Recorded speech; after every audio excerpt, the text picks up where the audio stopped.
Coast Guard plans a final briefing here in the next couple of minutes about the search now for at least six people that are still missing in the waters behind me since a large cargo ship, an immense cargo ship, crashed into one of the most important bridges in the United States. As you can probably see behind me, there are dots of flashing lights. Those are all the police and Coast Guard boats out on the waters, still trying to search. We're told this is a search and rescue operation. It's very difficult to believe they're going to find anybody alive in the cold, dark waters. And you can see there just how big the ship is.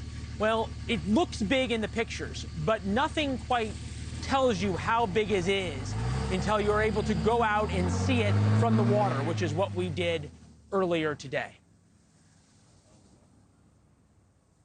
The Dolly left the docks you see there with the white cranes at about 12:45 a.m. this morning. It would have actually headed down towards the blue cranes there and swung around out into the channel.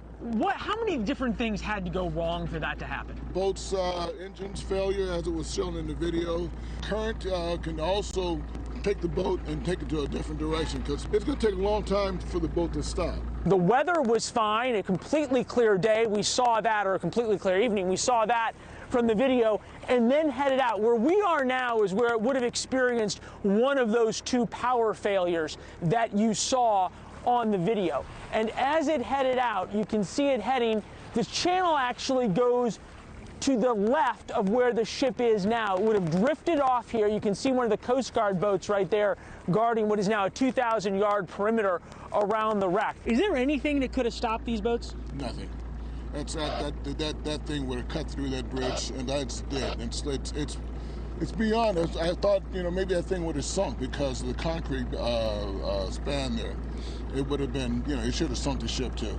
The issue is this: 97,000 tons heading out to sea. There is absolutely nothing that could have saved this bridge. The Mayday call would have been made, again, somewhere around where we are, and they shut down traffic on either end of the bridge. It obviously wasn't enough, but it was something to save so many. The other thing that when you're out on the water that you get a sense of is how cold, how desolate, how bleak this is.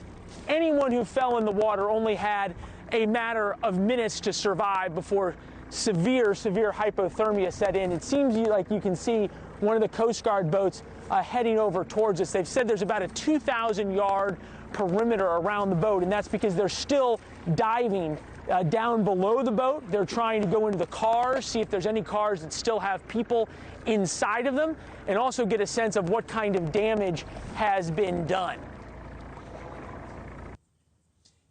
It is truly impressive when you are out on the water how the boat dwarfs the bridge itself, but more importantly, dwarfs the pilings that held this bridge up. Captain James Staples, a U.S. Coast Guard instructor, is with us.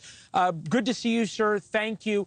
It occurred to me when I was out there almost that it's shocking that this doesn't happen more often. And I'll ask you the same thing I asked the captain who took us out on the water. How many things had to go wrong for this to happen? Well, that's a good question. And, after going to sea for 40 years and being captain for 23, I can tell you that it doesn't happen a lot. It does happen, though. But generally, it doesn't happen this close to a bridge. Generally, most of the time, we have a problem with the ship that's at sea. So we have plenty of room to take care of the problems that we have. As an instructor at my tags, we do this type of training all the time inside the simulators. Just down the street from where the accident happened, up in Linthicum at the Maritime Institute, we do a lot of the simulation training up there, not only with ship's captains, but crews and also pilots. And we train for this type of situation. You said it seems almost like a perfect storm, or sort of not one thing going wrong, but multiple things. The power outage being so close to the bridge, the fact that they had a strong current and heavy wind last night, pushing them into the pilings, that there was a tight turn as they came through the slot, the channel, all of that led into it. You said something interesting, pilot. That is a harbor pilot. These are the people who bring the ships in and take them out. In this case, the Dolly was going out to sea. This is somebody who knows these waters so intimately, and yet that this still happened. Explain that for me. Absolutely. Well, the pilot has all the local knowledge of the area. What he doesn't have is the local knowledge of the vessel.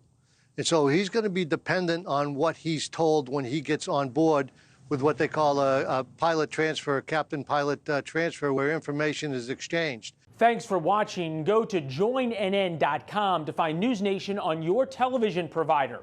And don't forget to click the red subscribe button below to get more of NewsNation's fact-driven, unbiased coverage.